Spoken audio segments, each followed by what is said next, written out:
আপনাদের রাতুল চরণে আমার ভক্তিপূর্ণ প্রণাম রইল। আমরা ঠাকুরের উদ্দেশ্যে গৃহকর্ম ত্যাগ করি, এসেছি ঠাকুর চিন্তা করে মানব জীবনের যে দুটো আত্মা, তার পরমাত্মাকে শান্তি দিতে। এখানের পরিচালক মহোদয়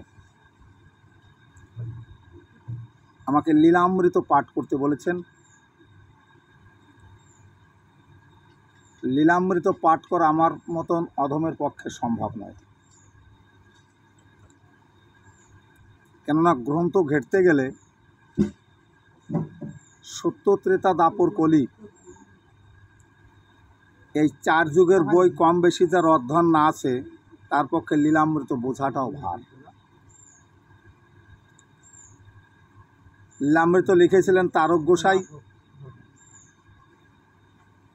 পূর্বজন্মে ছিলেন মহামুনি ব্যাস। কলিতে ঐশ্বন্য কোণে শেষ লীলা করতে এসেছিলেন ঠাকুর।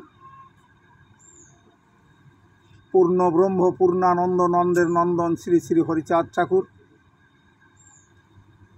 আর সেই লীলাকে সম্পূর্ণ আকারে প্রস্ফুটিত পদ্মের ন্যায় প্রস্ফুটিত করবার আসে, অর্থাৎ এই লীলাটা ফুল্ল কুসুম কান্ত লাল বনির ন্যায় ফুটে উঠুক, এর জন্য এসেছিলেন তারক গোসাই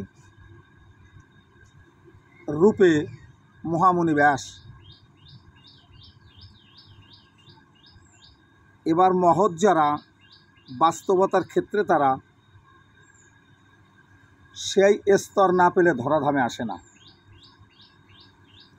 আপনারা নিশ্চয়ই জানেন তারক গোসার বাবা কাশীনাথ, সে দক্ষিণেশ্বর কালীবাড়িতে যখন প্রণাম করেছিলেন, তার যে চুল, ওই চুল উপড়ে গিয়ে মার চরণে বাতাস পরিণত হয়েছিল। ওই বাতাসে মা তাকে স্বপ্নাবেশে বলেছিল, তোর ওই চুলদের আমি চামড় তৈরি করে বাতাস নেব। তাহলে দেখেন কেমন সেই তারকের পিতা। আর এহেন ঘরেই তারা জন্মগ্রহণ করেন। আজ আমার শ্রদ্ধাভাজন দাদা ইতিপূর্বে পড়েছেন দীর্ঘ ত্রিপদী। যে দীর্ঘ ত্রিপদীটার মূল অর্থ হচ্ছে মহাপ্রভু জোনাসুর কুটিরে যাত্রা করবে। মহাপ্রভু বলতে হরিচাঁদ ঠাকুর, উনি যখন লীলা করতে এসেছিলেন, উনি দশরথের বাড়ি রাত্র যাপন করেছিলেন। আর সেই রাত্রেই নায়ক তাদের প্রতি অত্যাচার করেছিল। কথিত আছে শাস্ত্রের মধ্যে, দশরথের পৃষ্ঠে নায়ক যে জুতার বাড়ি মেরেছিল, অর্থাৎ যে জুতার শেষ ভাগে লোহা দ্বারা বেষ্টিত ছিল, সেই জুতার বাড়িতে ওই দশরথের ব্যথা হয় নাই, ব্যথা হয়েছে হরিচাঁদ ঠাকুরের। তাই শাস্ত্রে বলেছে, নাহং তিষ্ঠামি বৈকুণ্ঠে যোগিনং হৃদয় নচ মহাভক্তা যত্র জয়ন্তী তত্র তিষ্ঠামি নারদ।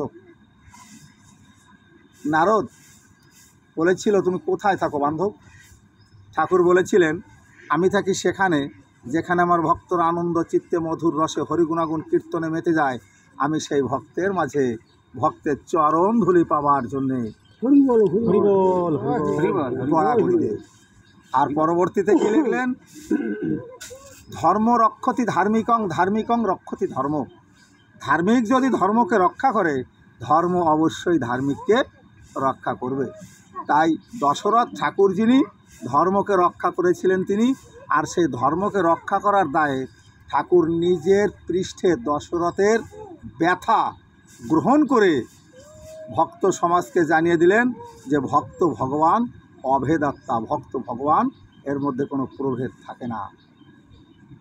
আর সেই জায়গাটা আমার দাদা ত্রিপদী ছন্দে পড়লেন। এবার ওই যে কুটির, ওই কুটিরের নাম সংকীর্তন হবে, সেখানে আমাকে একটু অধ্যয়ন করতে বলেছেন। কিন্তু আসলে সেই জায়গা অধ্যয়ন করার মতন আমি হতে পারি নাই। তথাপিও আপনাদের আশীর্বাদ শিরে ধারণ করে আমি সেখানে একটু যাব। তবে তার পূর্বে আমরা একটা ধ্বনি দেব, একটু উলুধ্বনি দেবেন।